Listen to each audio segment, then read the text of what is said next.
Hello friends, good morning. എല്ലാവർക്കും super കൺമണി സീരിയലിൻ്റെ latest episode റിവ്യൂയിലേക്ക് സ്വാഗതം. അങ്ങനെ കൃഷി ദേവ്ജിയോട് പറയുന്നുണ്ട്, കൺമണി എൻ്റെ പെണ്ണാണ്, അവൾക്ക് എന്തെങ്കിലും ആപത്ത് സംഭവിച്ചിട്ടുണ്ടെങ്കിൽ അതിനെല്ലാം ഞാൻ പകരം ചോദിച്ചിരിക്കും.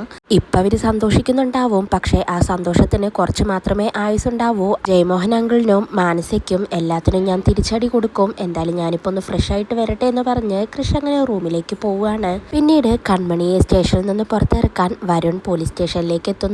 വരുൺ വന്ന് കൺമണിയെ പോലീസ് സ്റ്റേഷനിൽ നിന്ന് ഇറക്കുന്നത് മാനസയുടെ കളി തന്നെയാണ്.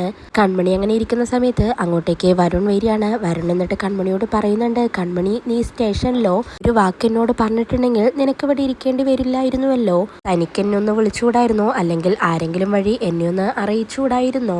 ഞാൻ പുഷ്പം പോലെ തന്നെ ഇവിടെ നിന്നും ഇറക്കുമായിരുന്നല്ലോ. തന്നെ ആരാണ് ഇങ്ങോട്ടേക്ക് കൊണ്ടുവന്നത്? ആ CI ആണോ? അയാൾ നോക്കിക്കോ, തന്നെ ഇവിടെ നിന്നും കോടതിയിലേക്കൊന്നും കൊണ്ടുപോകാൻ പോകുന്നില്ല. ഇതിനു മുന്നേ ഞാൻ ഇവിടുന്ന് തന്നെ രക്ഷിച്ചിരിക്കും എന്നൊക്കെ വരുൺ അങ്ങനെ പറയാണ്. കൺമണിയപ്പ പറയുന്നുണ്ട്, വരുണെ ഒന്നും വേണ്ട, എന്നെ കോടതിയിൽ ഹാജരാക്കുകയാണെങ്കിൽ ഹാജരാക്കിക്കോട്ടെ, അതിനുള്ള തെളിവൊക്കെ അവരുടെ കയ്യിലുണ്ട് എന്ന് പറയാണ്. വരുൺ അപ്പം പറയുന്നുണ്ട്, എന്ത് തെളിവ്? ഒരു തെളിവുമില്ല എന്ന് വരുൺ പറഞ്ഞുകൊണ്ടിരിക്കുമ്പോഴാണ് അങ്ങോട്ടേക്ക് CI വരുന്നത്. പിന്നീട് അവിടെ വെച്ച് വരുണും CIയും തമ്മിലുള്ള ഒരു നാടകമാണ് നടക്കുന്നത്.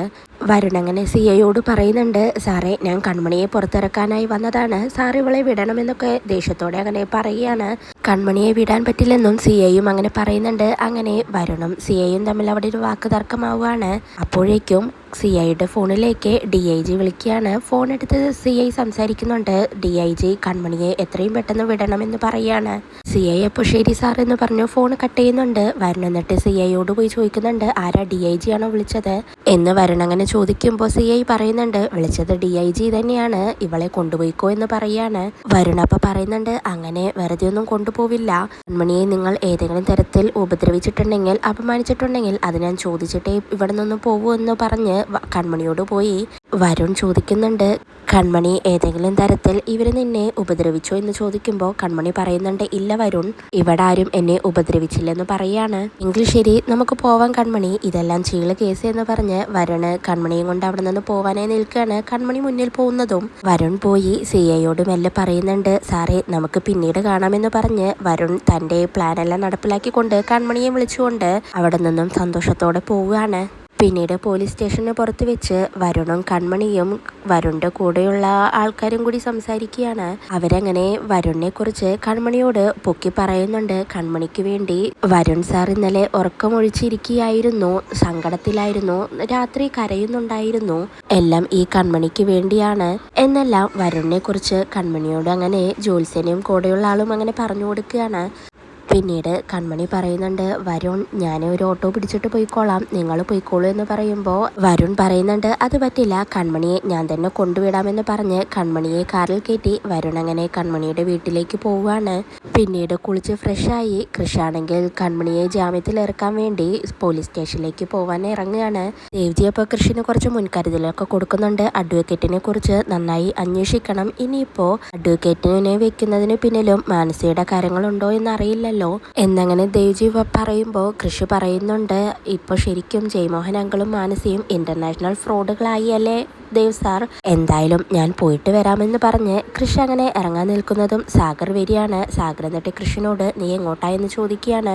കൃഷി അപ്പം പറയുന്നുണ്ട്, ഞാൻ കൺമണിയെ ജാമ്യത്തിൽ ഇറക്കാൻ വേണ്ടി പോവുകയാണെന്ന് പറയുമ്പോൾ സാഗർ പറയുന്നുണ്ട്, നീ ഇപ്പോൾ പോവണ്ട, കൺമണി സ്റ്റേഷനിൽ നിന്നിറങ്ങി ഞാൻ ആരെയും വിളിച്ചൊന്നും പറഞ്ഞിട്ടുണ്ടായിരുന്നില്ല, പോലീസ് സ്റ്റേഷനിൽ പോയിട്ടില്ല, കൺമണി പുറത്തിറങ്ങിയത് മറ്റൊരാളുടെ കൂടെയാണ്, അതാണ് അത്ഭുതം, ആരാണെന്നറിയോ, വരുൺ, CIയോട് സംസാരിച്ച് കൺമണിയെ പുറത്തിറക്കിയത് വരുണാണ് എന്നങ്ങനെ സാഗർ പറയുമ്പോൾ ഇത് കേട്ട് കൃഷും ദേവ്ജിയും ഒരുപോലെ ഷോക്കാവുന്നുണ്ട്.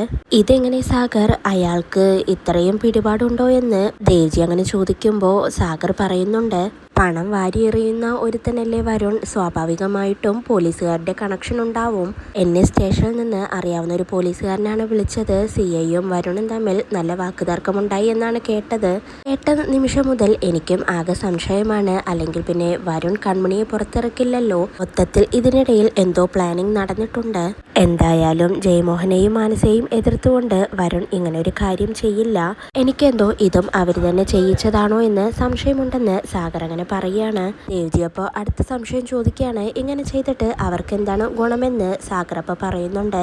അങ്ങനെ കേസ് കൊടുത്ത് കൺമണി അകത്തായാൽ കോടതിയിൽ സ്വാഭാവികമായും മാനസയ്ക്കെതിരെയും ജയമോഹനെതിരെയും മറ്റു പല ചോദ്യങ്ങളും വരും.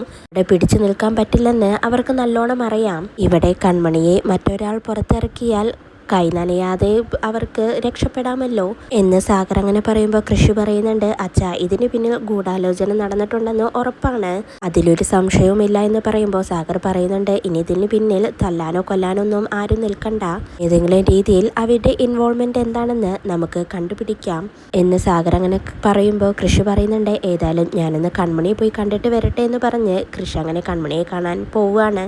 പിന്നീട് ദേവ്ജി സാഗറിനോട് പറയുന്നുണ്ട്, സാഗർ ഇതൊക്കെ അന്വേഷിക്കുന്നതിന് മുന്നേ നമുക്ക് മറ്റു ചിലത് അന്വേഷിക്കാനുണ്ട്.